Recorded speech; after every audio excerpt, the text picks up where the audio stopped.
200 কোটি মুসলমান ইসরায়েলের দিকে যদি প্রস্রাব করে,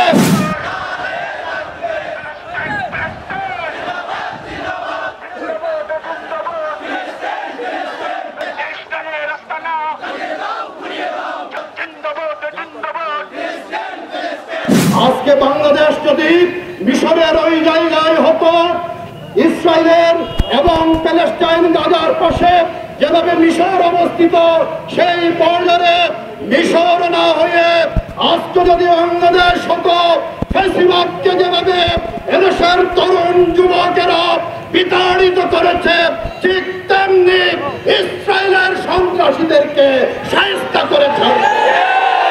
আজকে মিশর, জর্দান, সিরিয়া সহ, সৌদি আরব সহ প্রতিবেশী রাষ্ট্রগুলো এবং মুসলিম বিশ্বের আজকে রাষ্ট্রপ্রধানরা যদি উদ্যোগ নেয়, সামরিক পদক্ষেপ লাগবে না।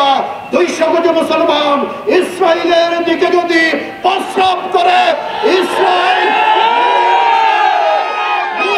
সাগরে ইসরায়েলের সন্ত্রাসীরা ভেসে যাবে।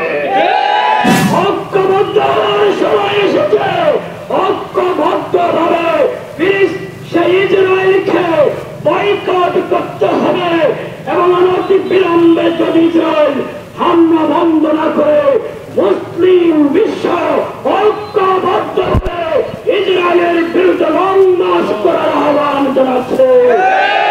বাংলাদেশের যুবকরা প্রস্তুত আছে, যে কোনো ঘোষণা আসছে আমরা ইসরায়েলের দিকে লংমার্চ করবো ইনশাআল্লাহ।